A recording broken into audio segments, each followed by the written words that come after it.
Hello, everyone. My name is Dr. George Champus, Chief Medical Officer with United States Soccer. Excited about this session and welcome to all of our coaches from United Soccer Coaches and the convention for January 2021.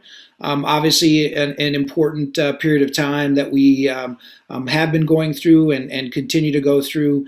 With that, this session is hopefully important for all of us, our game, our players, ourselves, and obviously the wider public health.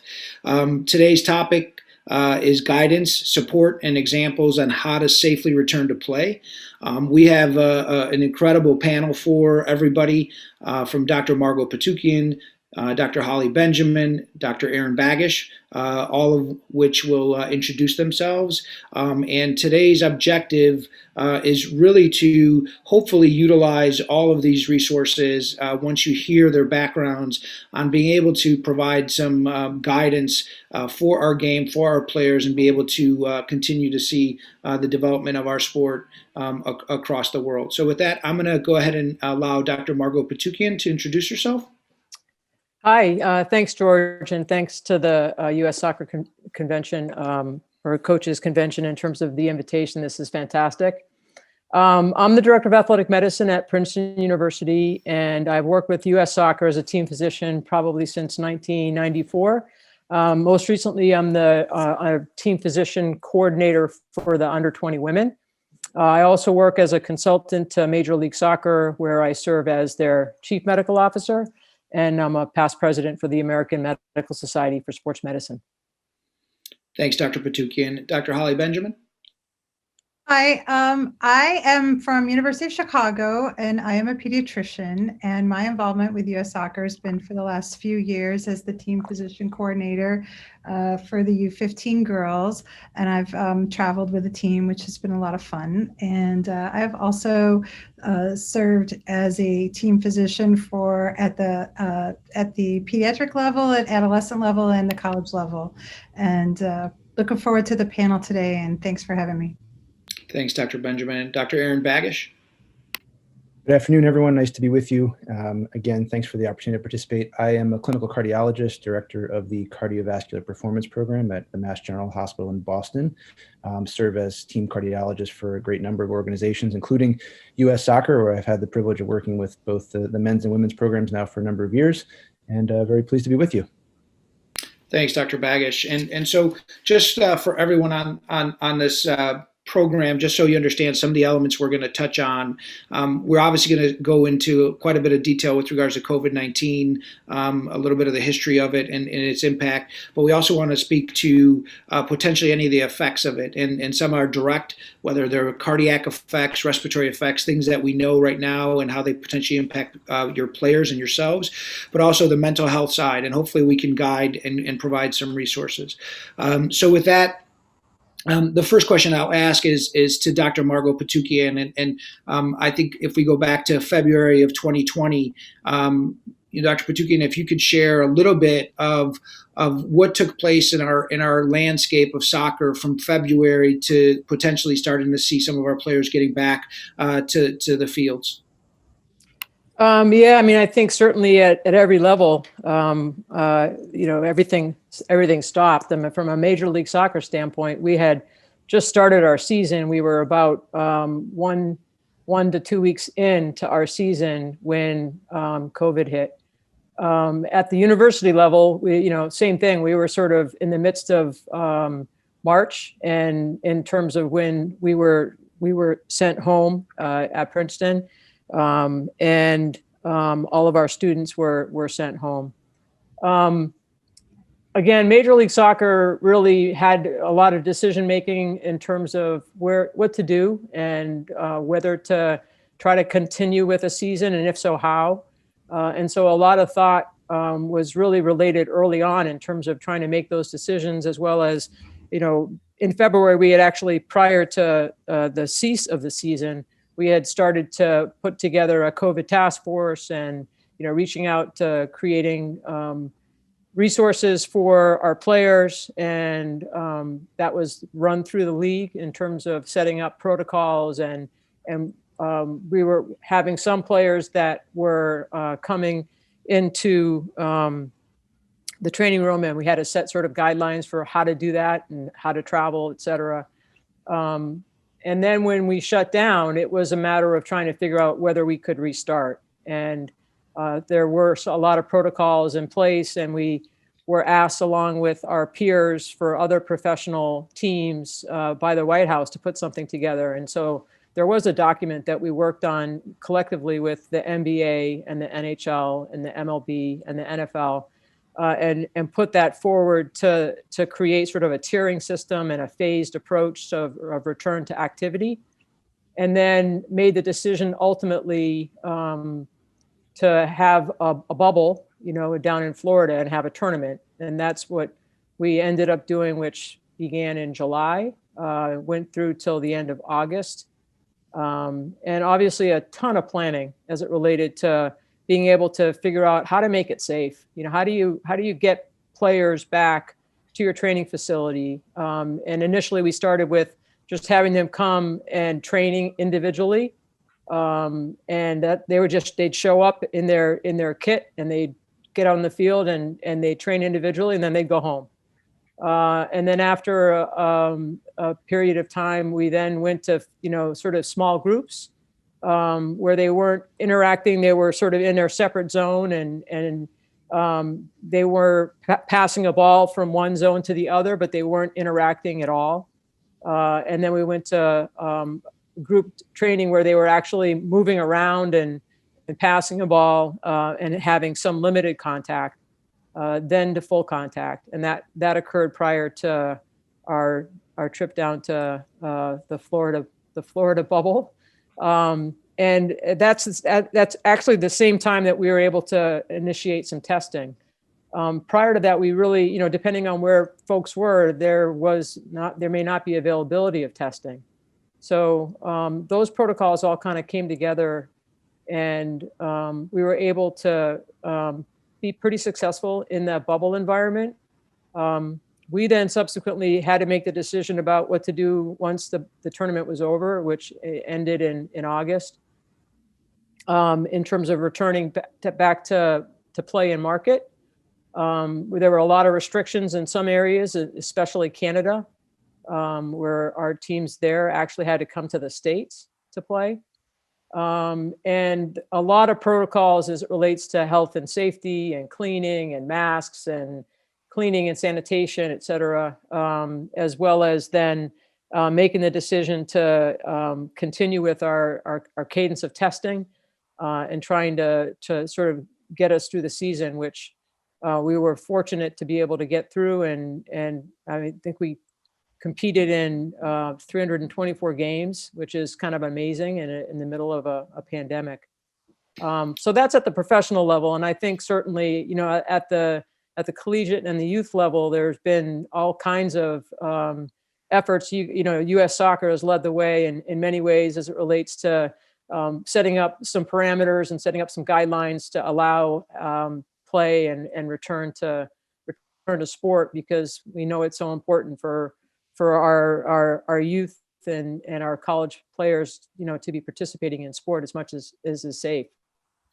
Yeah, and Dr. Patukian, on your last point, I would like to go back a little bit, and I think what, to some of our listeners, recognizing how, soccer in the United States really did come together. And you and I have been on weekly calls from February with NWSL, MLS, USL, NISA, to really kind of come to this with one voice. And, again, we worked collectively to try to create a pathway for the sport, not just for the professional leagues, but across all levels, all ages. And, I serve on FIFA's medical committee, and it was about trying to create a single message so that when our younger kids are watching our professional athletes, we're all seeing the same thing. I also, in that time that MLS was working to get their players on the field, NWSL, which I work closely with, And I must highlight that NWSL was the first professional league to get back on the field in Utah,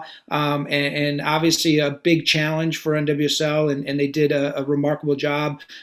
Huge amount of credit to the players and the staff, because in the end, it comes down to behaviors with COVID-19, without question. So I will turn back, and I'll come back to some of the things that U.S. Soccer has done, but to Dr. Bagish and Dr. Benjamin, can you talk a little bit about specifically COVID-19 as an infection, maybe what we didn't know and where we are, I guess, now in January of 2021? Sure. Holly, you want to go and I'll follow you? Or would you Sure. like me to start? Sure. So I spend a little bit of time in the pediatric emergency room as well as doing pediatric sports medicine. So to speak to that, I think the biggest thing with COVID-19 was, as I told George earlier, we all had to get comfortable being uncomfortable. So, it's I can't remember a time really in the last few years as I've had more experience where I'm not very uncomfortable very often at work, but I think this whole unknown really took us by surprise, and things changing day by day. That was difficult because as a healthcare professional, we had to be a leader. So what I think was the most important thing to be a leader was to learn as much as possible, as quickly as possible about the virus. And it was basically from February on, when I was aware of it, March, it just became like a daily part of my routine was what's new today, what's different, what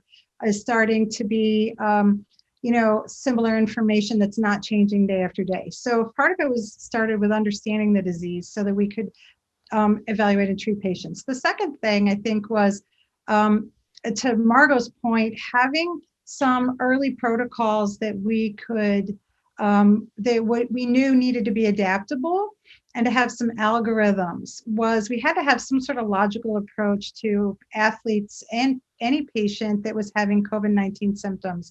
So we had to have a strategy for evaluating their symptoms, not exposing other people unnecessarily, getting testing, and really crossing the bridges outside of the professional league. I think of testing access, what kind of tests were being offered, what do we do with the results, what kind of advice to give, and not forgetting that COVID-19 mimicked, at least in the pediatric population, so many other viruses that we see.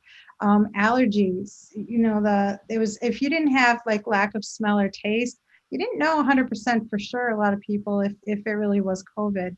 So I think it was just, we really had to like shore up some infrastructure right away and try to be logical with these athletes, and start with diagnosis, and start with just basic guidance of avoiding anything high risk activities and behavior. Yeah, I can add a few points to that. I mean, the first is that I think that in some places, among some circles, there's still a myth that COVID-19 is not a serious illness. And as a cardiologist with intensive care training, I put my sports cardiology practice on hold back in March and was kind of sucked into the ICUs to do a lot of hard work taking care of very sick people. And while maybe the majority of folks, young folks, otherwise healthy folks, a lot of the people at this conference who are fit and athletic can get COVID and not get too sick, it does really behoove us to remember that many people do get very sick. So we have to continue to take this really seriously. Second thing that I think has been really interesting is that we've learned by trial and error that the simple things we can do as healthcare providers, but also just as general members of the community, things you've heard about over and over through the general media, washing your hands, wearing masks, maintaining social distancing, really do work. There's no magic to preventing transmission of this disease, and we can all play a major role in keeping our community safe. Now, the third thing I would add, and I think this has been my observation and an observation others have had across many of the different sports that I've worked with, is that transmission among athletes during active practice and play is not the issue, right? There may be some exceptions, but where we see athletes and athletic communities getting into trouble is the interstitial times between practice and play.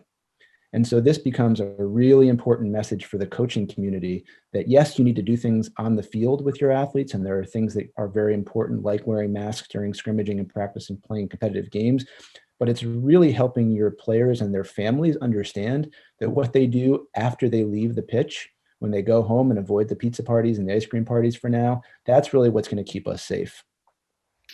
Yeah, and Dr. Bagish, I can't agree with you more, and I think we're going to touch on that as well, because I think our goal in this is to provide coaches a real example of where we need to be extremely cautious. And I want to share that, U.S. Soccer, back in May, and I would really guide everybody to www.ussoccer.com/play on.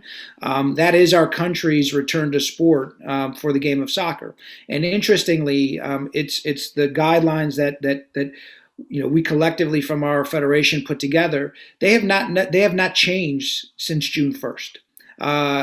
They've never changed. And what's interesting, we are now 8-9 months later, and things have evolved. People have changed it or manipulated it for themselves, but the basic fundamental components of managing COVID-19 are the same. Wearing a mask in the sport of soccer was guided back in May of 2020, which said that in every moment, other than when you are on the field actively being physical, you're going to be wearing a mask in every moment. Coming in the car, coming out of your car, going to a location where you're socially distanced. All of those moments have been laid out very, very clearly, but it's the behaviors in all those moments that have led to COVID-19. So I would direct everybody to U.S. Soccer's resources. I think that they are exceptional resources. I think that they give great guidance. The mask question, which we'll touch upon, was something that was discussed across the sport, including FIFA, all the way through U.S. Soccer, so that we disseminate a single message. And to your point, Dr. Bagish, and I think that some of the things we'll see is COVID-19's non-compliance, and we see it is in all those moments that you describe. So when we talk about youth tournaments, when we talk about teams coming together, they all say that we want to play the sport. They all say we want to get back to playing soccer, and we see some of those non-compliance in those moments of team meals, hotels, and that's where we run into some issues. I guess one quick question with regards to masks.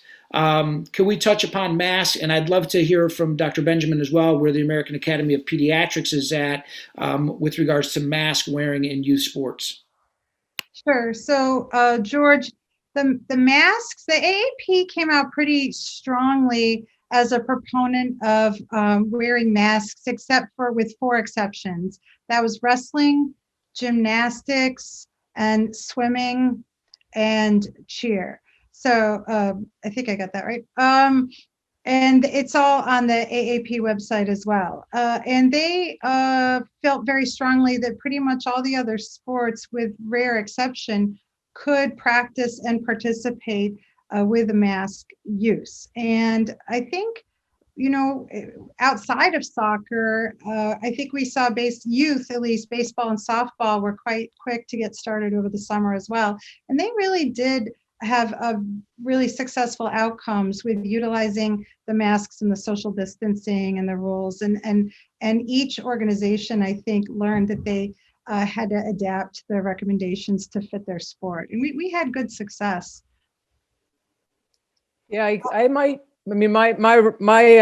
feeling is a little bit different than that. And I think part of it is because of what Dr. Bagish mentioned previously, which is at least our experience has been that there hasn't been a transmission on the field or on the court that we're aware of.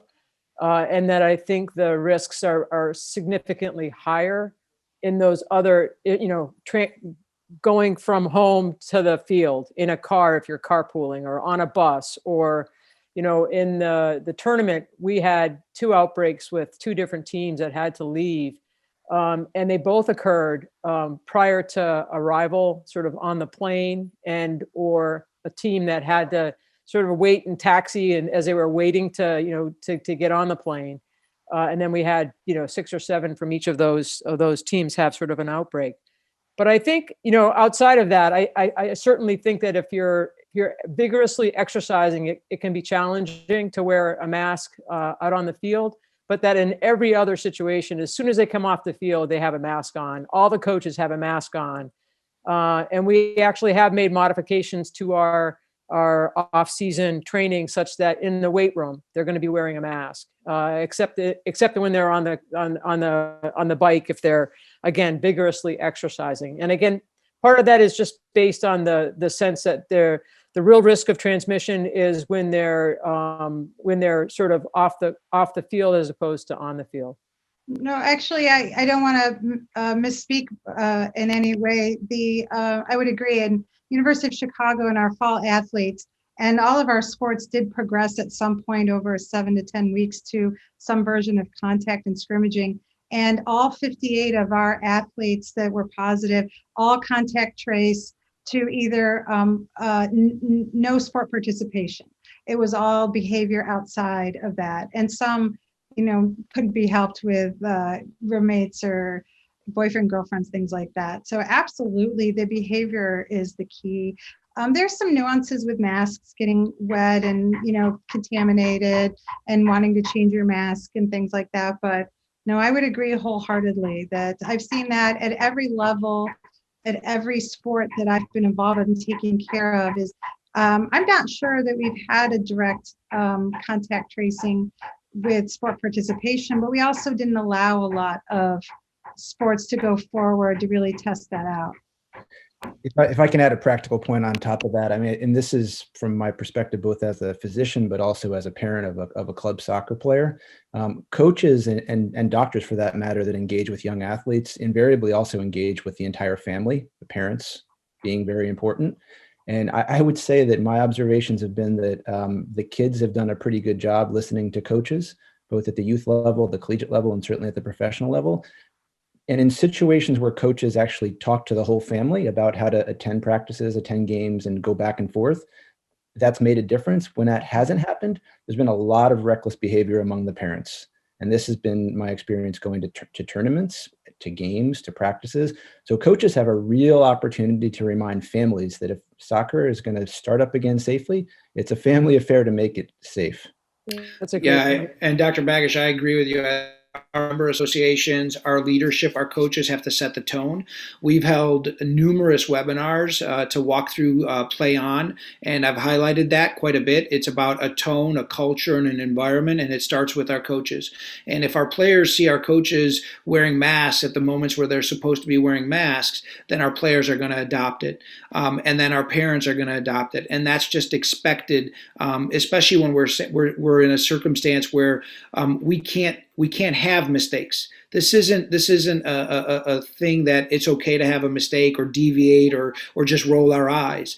We're talking about the health and safety of individuals. And to your point earlier, well, you come out of it, and we're going to talk a little bit of what coming out of COVID means, because there's something called long haulers out there that we're learning a little bit more about. But I can't agree with you more. In the national team setting, and we've had 4 national team camps that we were able to have from October through December. What I communicate to our national team programs is there's one moment in our entire camp, or I should say 2. One is our team meals, where you're not wearing a mask because you have to eat and drink. And in that moment, there's 4 individuals sitting at a table so that they can socially distance. And then the other moment is when you're on the field. And we know that that's a low risk opportunity for transmission of the virus. Why that's important is that when someone, or if someone were to become positive, we do not undermine the entire program. And so if you're a coach or a club listening right now, being able to isolate and track is so important. And if you follow all of the things that we talk about, social distancing, masking, and you get players on the pitch, and if someone were to test positive in your program, it may at max potentially create 1 or 2 high-risk exposures, but it doesn't shut your program down. And I think that is a very important piece of why you stay true to the protocols and the guidelines. And I don't know if anyone has anything more on that. No, I think spot on. I mean, I think that messaging that it's so important that the coaches set the example, because as Aaron's mentioning, it really makes a big difference. And a lot of coaches are parents as well, right? So it all really stems from the behaviors and the modeling that we can, as leaders, try to put out there, because that is without a doubt more important than testing. It's more important than what occurs on the field. So I think that messaging is really important. I want to switch gears a little bit, and Dr. Bagish, and to all three of you, as far as COVID-19 and the virus, can you walk through some of the issues you've seen in athletes, but also keep in mind coaches are physically active as well, and we want to try to provide some guidance if you've had COVID, potentially what typically are some of the symptoms if you become symptomatic, but also some of the steps that you should take as an individual, as a coach for your players, from potentially becoming COVID positive to returning back to the field. Sure, and maybe this is an appropriate time, and I can hold off if it's not to talk a little bit about the COVID and the heart story, because that is one of the primary concerns with respect to getting athletes back on the pitch. And so I'll just do this real briefly. Back in February and March, when we were first starting to see this virus, particularly among sicker, older people who were hospitalized, it was clear that a significant number of them were developing heart injury as a function of their COVID infection. And the heart injury was significant in that it was one of the reasons why people got very sick and in some cases died. So the question that many of us who take care of athletes were asking at that point is, to what degree was this going to be relevant when younger, healthier people, particularly our young competitive athletes, got COVID? Was there going to be lingering heart injury that would put them at risk once they got back into exercising and training? And so early on in the time course of this illness, those of us that were charged with writing policy around this put out some very conservative screening guidelines that basically said, if you have COVID, you have a documented infection, you should undergo a series of heart tests in order to make certain that COVID hasn't impacted your heart, because we don't want you to start playing and end up putting yourself at risk for something really bad happening. And so as the sports world started to open up, and we had the opportunity first at the professional league level, both with soccer, but also with hockey, with football, with baseball, to see a lot of professional athletes, we just weren't seeing a lot of bona fide heart injury. And in those that did have it, they were the ones that were sick enough to really be sick, meaning to be home in bed with systemic symptoms, with fever, with chills, with shakes, in some cases needing supplemental oxygen. And so there was a real attempt to tone down the screening recommendation and to remind people that the importance of screening is highest in those athletes, and these are the vast minority of athletes, that were sick enough to really be home in bed for multiple days. And we're really very much still continuing to learn a lot about this. But indeed, I think the consensus that we're reaching is that the vast majority of young, healthy people that get COVID will have either no symptoms or very mild symptoms, will have several days of feeling off, and then will return to normal. And so at this point, if an athlete is young and has no other medical conditions and gets through their COVID illness with mild symptoms, we're not particularly concerned, and we're not recommending any screening. That being said, and this is where I think the role of the coach becomes incredibly important, any athlete that gets back into training that doesn't feel well, particularly if they exhibit symptoms that would be concerning for an underlying heart problem, chest pain, unusual shortness of breath, palpitations, which is the medical term for rapid racing heart or abnormal heartbeats, those are the athletes that should be pulled off the pitch immediately and sent to physicians for testing, because those are the ones we think have the highest risk of having an underlying heart problem.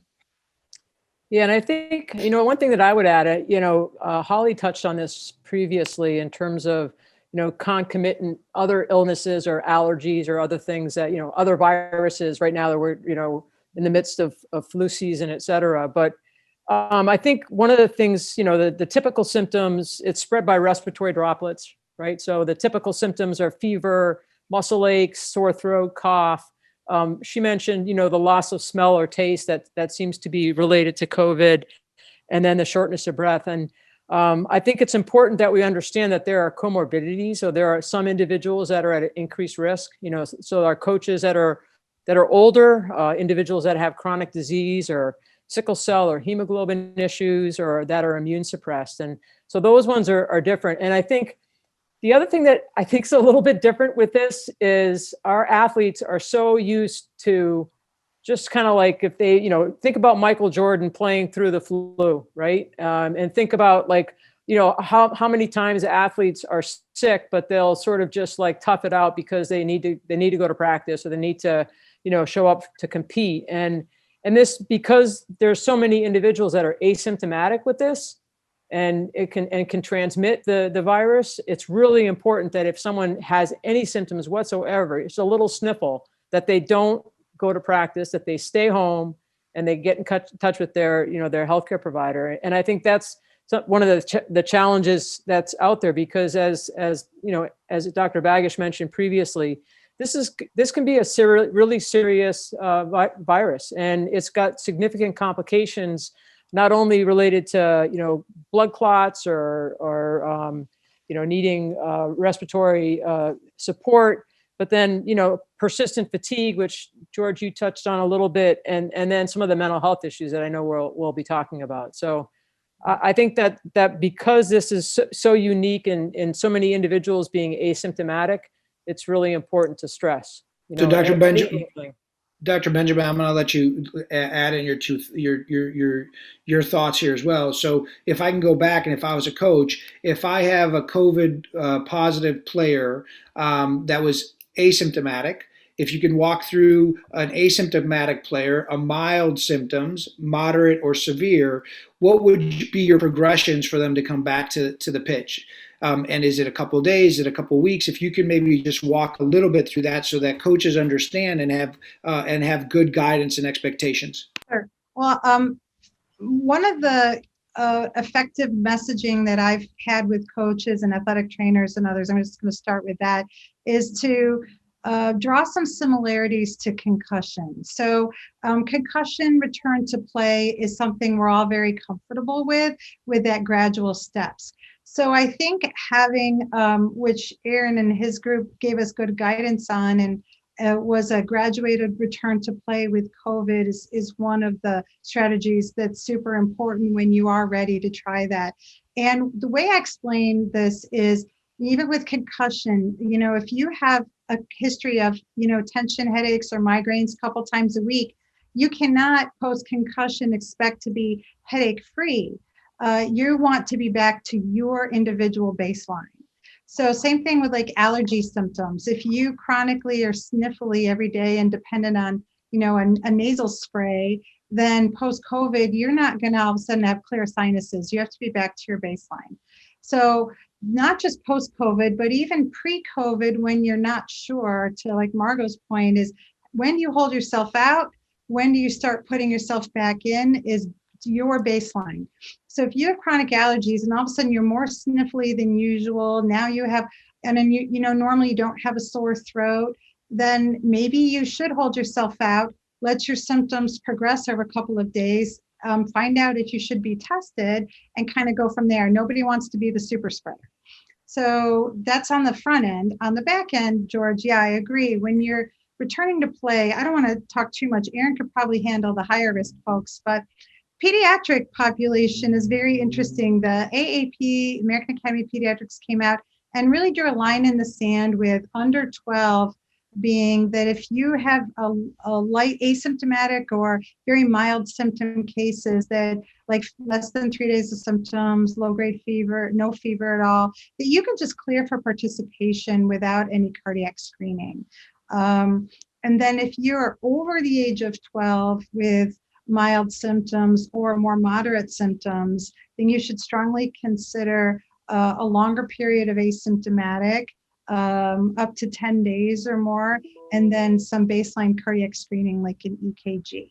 So in the pediatric population, I think we worry more about the mild to moderate. I think everybody knows the severe cases, hospitalized patients are all going to be in the hands of the cardiologists and be managed. So I think the primary care doctors are going to have a big responsibility for those mild and moderate cases. And the coaches are very involved in terms of, as I said, that on the field, when they are determined to be cleared and return to play, if you fail return to play, the coaches might be the first ones to pick up on that athlete not doing well out in the field. I was hoping Aaron could talk a little bit about, I had a lot of athletes say they thought 2 weeks out that they got very deconditioned. And that's not necessarily, I guess I wanted him to speak a bit on that as to what coaches should think about what a deconditioning time frame is versus is this, more, should be taken more as a need for cardiac workup. I'm happy to address that. It's a really important point, but I also want to add one practical point for all of the coaches listening, and that is when one of your athletes has a documented infection, whether they're tested because of a school screen and they're truly asymptomatic, or they have mild symptoms and they get a clinically driven test, you should not expect to see that athlete back in any form for at least 10 days, right? And this is part of every single algorithm, including ones I've written, ones I haven't written. That's based on Centers for Disease Control recommendations. And that has nothing to do with sports safety. It has to do with preventing transmission of disease. So this has been a common theme in a lot of youth sports circles is when can my kid get back into play? And 10 days is the absolute minimum. And sometimes there's rationale for more. So to Holly's very important point about deconditioning, we are very much still learning about this. I will tell you that the degree to which athletes appear to be subjectively deconditioning following COVID appears to be way out of proportion for the amount of time that they sit on their duffs. And so there is almost certainly something about the stress of the body fighting the COVID-19 infection that makes the athlete feel a lot more deconditioned than you would ever expect with a 2-week break from sport. And I'm not sure I understand the physiology of that yet, but what we have seen is that with the tincture of time and with gradual return to play, most of that improves within another 2 to 4 weeks. But the expectation that you're going to have an athlete take 2 weeks off and then throw them back into a game situation and have them perform at 100% is just simply not realistic. On an individualized basis, we need to allow athletes to tell us how well they're progressing, observe them. And in situations where you can use any element of physiologic monitoring, whether it's heart rate tracking or GPS instrumentation, that can prove incredibly useful in terms of charting their return trajectory. I think all of that was excellent. And so I just want to summarize it a little bit. So to the expectations for a coach is a player tests COVID positive, they're out for 10 days. If they're asymptomatic, their return is a better one. And I'm going to come back to a question there. If they have symptoms during that those days of 10 days, then they should be asymptomatic. Some people say for 72 hours without any Tylenol. And then after that 72 hours, this group had symptoms. There is going to be a longer progression for their return to 100%. And it may be 2, 3, 4 weeks before someone who was symptomatic from COVID is back fully. One question I do have for this group, if you are COVID positive and asymptomatic, do you allow any light activity at home during that period of time? I can speak to that just because we were doing a lot of testing on asymptomatic individuals. We have had a lot of positives in individuals that really don't report much in the way of symptoms, or if they do develop symptoms, they're very mild. And we would stick with what Dr. Baggis just mentioned, sort of 10 days of not getting back to any kind of vigorous activity. Having said that, I think it's really important that, if they feel comfortable to go out for a walk or do some low-level activity, I think that's really important, right? Because, and I think the hard part is when we're dealing with athletes, a lot of times if you say, it's low-level activity is probably okay, they oftentimes take that to a bigger degree. But, remember, this is a virus, and we don't want people, exercising when they have a low-grade fever or when they have any virus. And so to me, it's 10 days, no activity except for maybe going out for a walk. So my advice, I agree with Margot. My advice with my D3 college athletes, as well as with the adolescent athletes, was to really take it easy for that 10 days. Just because, again, we're still learning what to do. And then there's, as you all know, there's really good algorithms with graduated return to play with guidelines for so many minutes and things like that. I found that taking a little bit of a practical approach worked very, very, very well with athletes as well as coaches and trainers.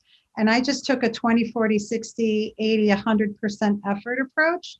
So a kicker in football versus a golfer versus a soccer player versus a cross-country runner, their 20% effort and what their usual conditioning and baseline training is all very different.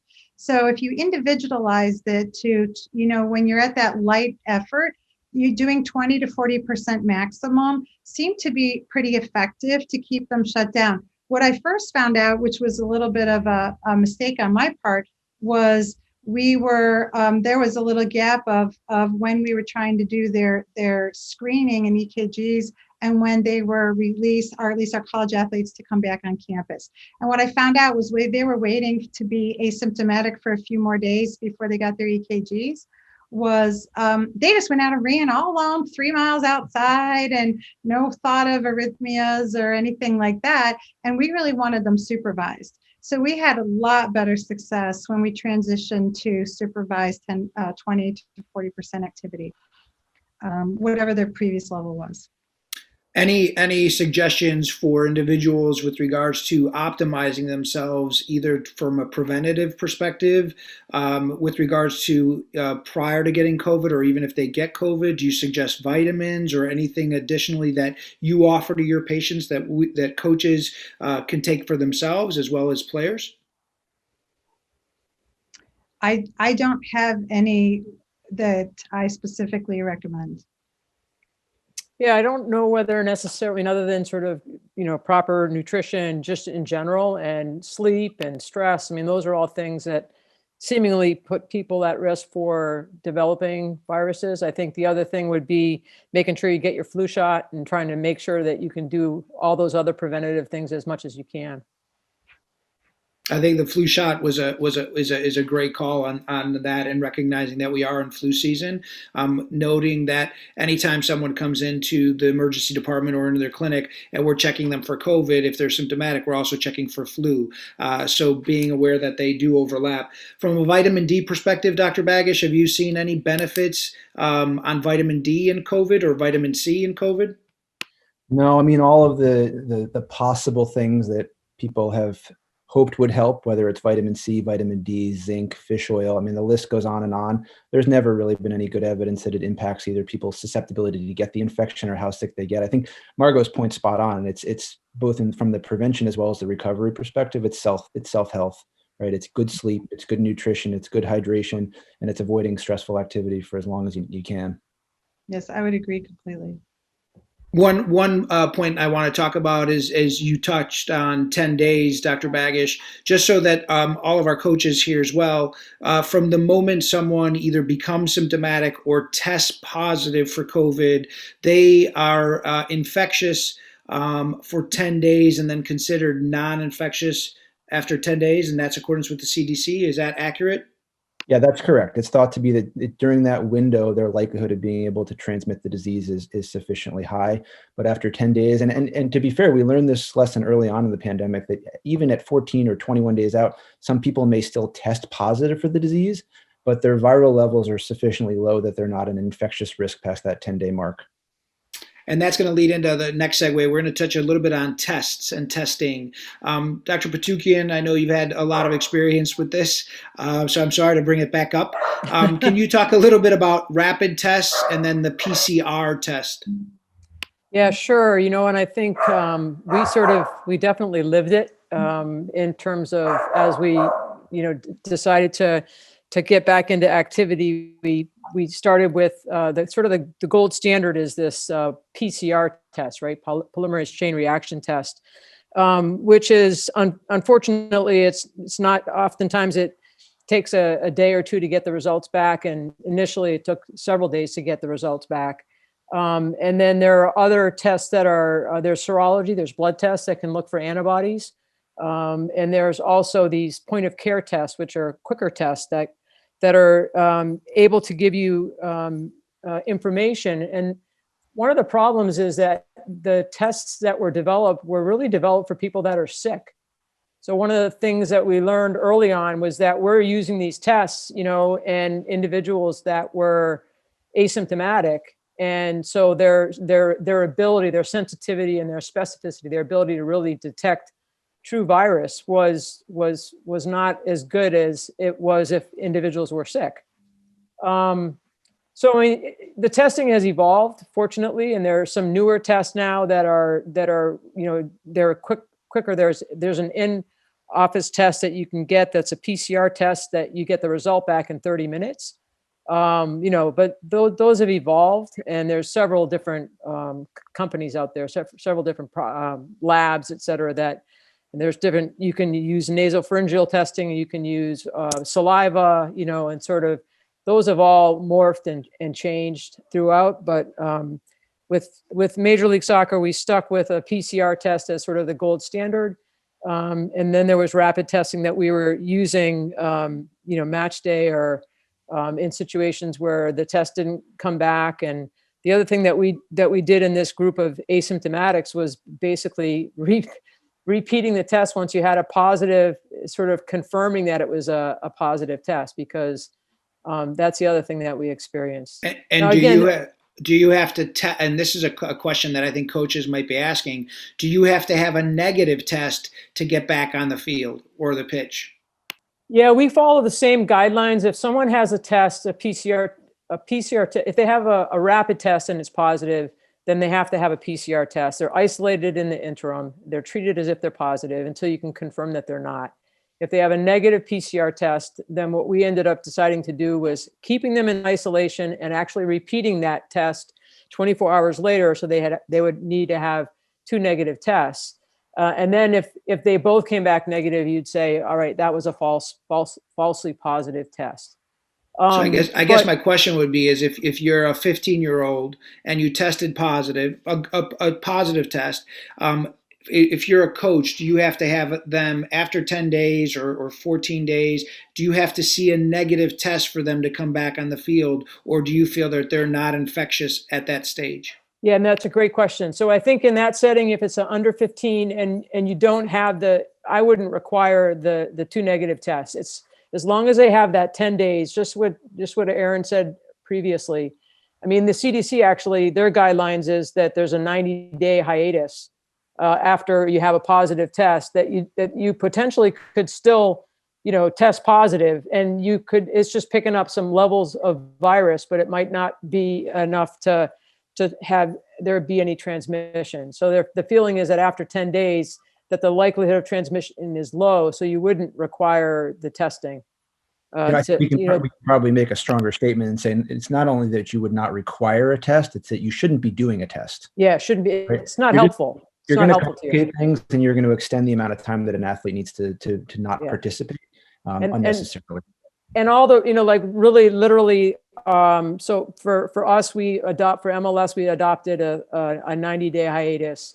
The NBA, the NFL, they, like a lot of them have, the NBA probably not, but the NFL did also have a hiatus of not testing for 90 days afterwards for that same reason, because it doesn't help you. Yep, and to Dr. Bagish's point is when you test, you find things that really don't have any practical impact on anything. So the message is once someone has tested positive, it's 10 days, and then you do not need to test negative for them to get back on the pitch. Correct. A lot of times we get these tests and we find particles of the virus, but doesn't mean that they're infectious. And so everybody should feel comfortable that their teammate has come back, their coach has come back, and that they're not infectious. It doesn't mean you change your behaviors with regards to wearing a mask and social distancing and all of those things. Now we're going to transition. I'm sorry, and I'll let you speak real quickly. I'm going to bring up vaccines, but before we do that, go ahead, Dr. Benjamin. Sure. I think I want the coaches to know it's very important that a positive test we should assume is real till proven otherwise. The amount of false positive, the problem for us in the medical community was not worrying about false positives. It was really worrying about false negatives. So if we saw false positives, it did tend to be in saliva tests. The general PCR tests have a very high, what we call sensitivity specificity, very highly sensitive test, very easy, the nasal swabs, to pick up a positive and treat it as a real infection, even in your asymptomatic cases. So that message to the coaches is really that if your athlete's had a nasal swab and is positive, you should assume it's positive and treat it accordingly.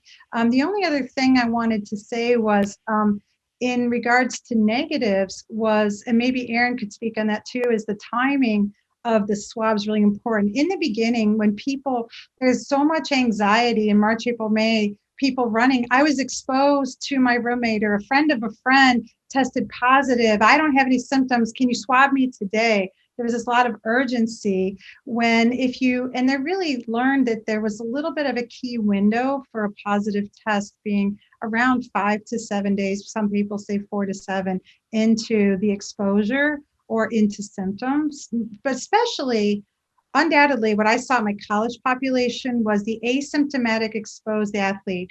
We had very high positive results when we waited 3 or 4 days to swab them and not just go after them that day one when they were exposed. If it makes sense, the virus has to brew a little bit. So I wanted the coaches to know that what we did was we held athletes out for 3 or 4 days, monitored them for symptoms, and tried whenever possible to time the test at the highest yield time. And then, Holly, it's probably important to mention, I agree with you, that in that interim period of time, that those individuals that are close contacts or that are worried that they might be, should be quarantining, right? They should really be careful. Quarantining and not exercising. So it's also probably worth pointing out that we've learned a lot about what actually exposure means. And there are some concrete definitions that may not be perfect, but at least in the healthcare setting, they've proven to be effective. And this is relevant to the way young athletes interact with one another, particularly when George was explaining the protocol around the national team training camps and why that's in place. A contact to be considered an exposure has to be 10 minutes within 6 feet without a mask, right? So when you talk about just having run by someone on the path who has COVID, that doesn't constitute an exposure, right? It would be a car trip where 2 young kids were sitting in the back seat unmasked for 10 minutes talking to each other, and the next day one of them gets sick. And Holly's point is spot on. The rushing to get a test doesn't help you because the likelihood of that being a false negative, at least for the first 72 to 96 hours, is high. So again, we recommend people go into a quarantine isolation period if they know they've been exposed, and then get the testing done at 4 to 5 days out. If I could touch a little bit on the exposure piece, Dr. Bagish and Dr. Brendan, thanks for bringing it up. In our sport specifically, we looked at this early on, and Dr. Patuki and I spoke quite a bit. But in the soccer space, we identified moments where players definitely congregate, and this is on the field. So we know set pieces, for example, corner kicks. Those are moments where, as a coach, you need to think about in your training sessions, how do I minimize those moments, right? Where players are congregating together on a pitch. If you're coaching them at that period of time, be cognizant, have a plan in your training session that day to minimize those moments when you're talking about set pieces. In the match play for return to play and play on, we've actually spoken to referees that in those moments they need to speed up the game in corner kicks and set pieces so that we can minimize any of those longer term. But we've also seen studies out of Europe that have shown that the duration of exposure, meaning breaking social distancing in the game of soccer, is extremely rare, less than 5 to 7 minutes. And when the CDC talks about high risk exposure, the definition is 15 minutes in duration, unmasked, and not social distancing. And it could be either in one moment or it can be over 24 hours. So in the sport, on the field, when we're actually playing the game, the risk is minimal to none. Yeah, I think, George, I think the things that I would add, the other areas on the pitch that are important are celebrations and altercations, right? You know, like when there's a foul, when there's a penalty, and the referee comes over, and everybody's standing there, and your point about the cumulative piece was I was also going to mention that, and then the only other thing that I'd say is that there is a difference in terms of the close contact. If you have somebody that's sick, that's really symptomatic, you might not need 10 minutes, right? I mean, if it's a really close exchange and there's, if the person is coughing, spitting, shouting, you might not need it, right? So, and then the last thing that comes up quite a bit, I'm sure Holly and Aaron and you have dealt with this too, is sort of like the contact of the contact, right? Then we kept saying over and over and over again, a contact of a contact is not a contact. And I think that's something because, again, just like Holly mentioned, people are always like, panicking that, well, my roommate and, was exposed to somebody that tested positive down the road. So Yeah, and we have about 5 more minutes left, and I want to touch on a few more topics. But our game is an international game. We have people that like to hug each other after the game and have those interactions. We have to be comfortable for our coaches to communicate that these are not the times to do those things. Our players, when they see their friend from another team hugging them after a game and spending a long period of time, for us as clinicians, our eyes kind of get wide. We need to be comfortable with fist bumps, not shaking hands. Those elements have to be removed until we get to a better place. I want to bring up a couple quick things, and we'll talk about vaccines and mental health. Is cold weather. We're in winter months in parts of the country. Recognize that U.S. Soccer does have cold weather guidelines. Playing in cooler and colder temperatures is not a danger. Look at our guidelines, and if we could be outdoors and we can do that and dress up, that would be the option, the first option. Secondly, U.S. Soccer has put forth indoor guidelines. It goes into great detail with regards to the space, the number of people in those areas, the facility, how new it is, and the air exchange. It's very detailed, and hopefully that's a great resource for you. Again, at ussoccer.com/play on. We're going to switch really quickly to vaccines. If we could touch briefly on vaccines, does it change anything we're doing at this point? I'll let someone else lead on this. Yeah, I mean, the simple answer is, at least from my perspective, vaccines are not going to change anything meaningfully over the next 4 to 6 months, right? It will indeed make the likelihood of a vaccinated individual of getting ill from this much, much lower. So we should all get the vaccine once we have the ability to do so.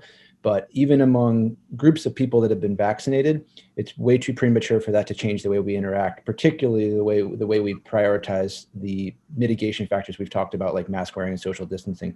So get the vaccine, but don't change what you're doing.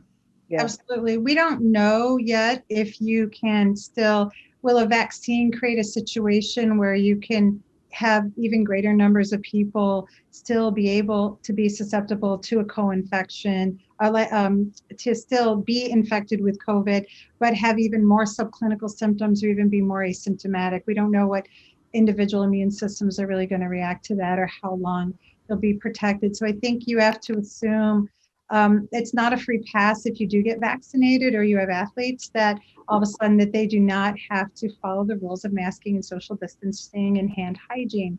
That's still going to be the core 3 fundamental principles for keeping sports going. And right now for vaccines indicated for over 16 years old, Dr. Benjamin? Yes, that's correct. And under 16, currently there's no data yet. They have started enrolling under 16 in clinical trials. So I'm sure information will be coming forward in the next 6 months or so, but 16 and older in terms of eligibility. Lastly, I want to talk about mental health. And obviously from a mental health perspective, our players, our coaches have all been dealing with quite a bit of this. Dr. Patukian, can you speak to that a little bit? Yeah, I mean, I think it's a really important point. I think, as with COVID, there's been a sudden loss for a lot of our athletes in terms of, a lot of our athletes lost their season. And there's been a lot of disappointment and a lot of isolation and a lot of fear and anxiety. And I think it's really important. And I think the NCAA posted on their website some data from the spring that's pretty unsettling. And at Princeton, we're pretty much every telehealth appointment we have with all of our students, we actually include some of the screening questions for depression, because we're seeing it so adamantly. There's actually pretty good screening tools that are out there. There's just been published one that came out of the IOC Sports Mental Health task force, and it's a screening tool, and they have a recognition tool that's geared towards coaches. So it's sort of what to look for in your athletes. If they just don't seem to be they seem to be sad, or if they seem to be a little bit isolated, or they're not as they're isolating themselves a little bit, they're withdrawn. it's something to be really, really aware of, because it's a lot of athletes are dealing with it and not sure what the resources are. So I think that's a good resource for the coaches in terms of knowing, and you guys have some resources on your website as well, that sort of like what to look for and what to do with, if you're concerned about a player, or if you're concerned about a teammate, or if you're concerned about yourself, as it relates to those kinds of symptoms. No, I think that's a great point, and great for coaches to be directed to. Dr. Benjamin, what number increase or percentage increase are you seeing during COVID of depression, anxiety? If you can maybe touch on that a little bit. George, I can't give you an exact number, but I think people are throwing around double, triple, numbers of anxiety, depression, and just concerns about mental health, very much. And, so it is a major problem. And a lot of people said, we don't want the disease we don't want avoiding the disease to be worse than the disease itself. So with that in mind, obviously, we just be aware. I think it's really important. My biggest message to the coaches is don't forget your own mental health, because you are a leader and you are going to be leading your teams by example and athletes. And that means that you're eating well, you're sleeping well, you're taking care of yourself and taking care of your own mental health and having support for what you're doing. Can I take 30 seconds and read what my soccer coach sent me this morning? We went through 7 weeks of soccer and the women's team at D3 University of Chicago, and we were COVID-free on the soccer team. I would not say the same for football. So they made a pact, an internal team pact, that they would be bubble. And so during the planning phases, the women were anxious. Once we started, the anxiety surrounding COVID was countered by how amazing it was to be together and play soccer, to be on the field with one another and compete and have fun. All would say that soccer improved their mental health. It gave them something to look forward to each day and the needed personal interaction. So that's really, like, I think we all agree, I'm preaching to the choir, that it's important. But these internal pacts and support and all it's very, very, very important. And the Dr. AAP Benjamin has some good screening tools as well, but it's really talking about it. I think that's a great way to summarize this hour. I think it started off with how do we get our players back on the field, right? And our coaches. And the reality is the benefits of being on the field, are not only developing your skill, but building you as a person, creating that wellness, bringing the teammates together, and the relationships and the social and physical benefits of being an athlete. And I think that's a great way to summarize this. I want to close on one thing. U.S. Soccer has created a mental health resource on our Play On website and on Recognize to Recover. It's www.recognizetorecover.org. Please go there. There's resources on hydration, nutrition specific to the sport in the United States, and directed for coaches as a toolkit for them to be able to pull out any potential issues that one of their players may have. With that, I want to thank this panel. This is a panel for all the coaches to understand that these are the leading experts, consensus papers, and consensus guidelines for youth sports, the cardiac aspect of sports, in the professional game that we see that comes down all the way down to our youth level. Recognize that we do not just work in the professional space. We take all of what we know and we make sure that we apply it across our game, and that we make it a focused area across our youth in the United States. And hopefully we establish those best practices. Thank you very much for your time. To our coaches, all the best. We hope you get back to the pitch safely and have a wonderful and safe 2021. Thank you all. George, can I just add one thing and say thank you for your leadership? You've been not only a leader for the United States, but also across the world in this spot. So thank you, Margot. And they're and exceptional friends. I have to end with that one. Thank you. Your Play On document's been enormously helpful, and is a model really for other sports as well. And I just thank you for all your effort. We appreciate you. I appreciate your friendships and your expertise. 100%. Thanks, everyone. Be safe. Be safe.